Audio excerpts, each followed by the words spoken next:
சட்டவிரோதமாக இயங்கி வந்த தனியார் விடுதியில் கழிவறையை சுத்தம் செய்ய சென்ற தூய்மை பணியாளர் மர்மமான முறையில் உயிரிழந்த சம்பவம் அதிர்ச்சியை ஏற்படுத்தியிருக்கிறது. திண்டுக்கல் முனிசிபல் காலனியைச் சேர்ந்தவர் கணபதி. 65 வயதான இவர் தூய்மை பணியாளரான நிலையில் குளத்தூரில் இயங்கி வரும் தனியாருக்கு சொந்தமான தங்கும் விடுதியில் கழிவறைகளை சுத்தம் செய்ய சென்றிருக்கிறார். அப்போது திடீரென மயங்கி விழுந்து கணபதி உயிரிழந்தது அதிர்ச்சியை ஏற்படுத்தியிருக்கிறது. இந்த சம்பவத்தில் முதியவர் உயிரிழந்த தனியார் விடுதி அரசு அனுமதி பெறாமல் இயங்கி வந்ததாக கூறப்படுகிறது.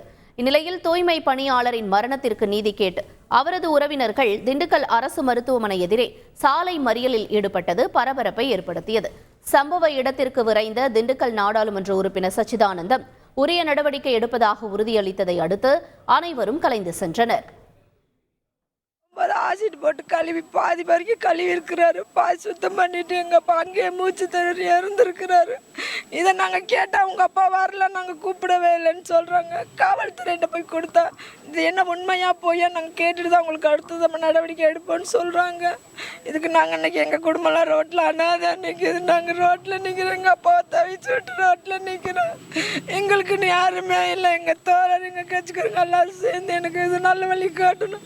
ஆர்விஎஸ் பகுதியில் செயல்படக்கூடிய ஒரு அனுமதி பெறாத தனியார் விடுதி, அங்கே கல்லூரி இதெல்லாம் இருக்குது. ஆகவே விடுதி நடத்துவதற்கு ஒரு சிறப்பு அனுமதியெல்லாம் பெறணும். அப்படி விடுதி அனுமதி பெறாத ஒரு விடுதியில் கழிவறை சுத்தம் செய்ய சென்றவர் பாதுகாப்பு கவசங்கள் எதுவுமே இல்லாமல் அவர் அனுமதிக்கப்பட்டிருக்காரு.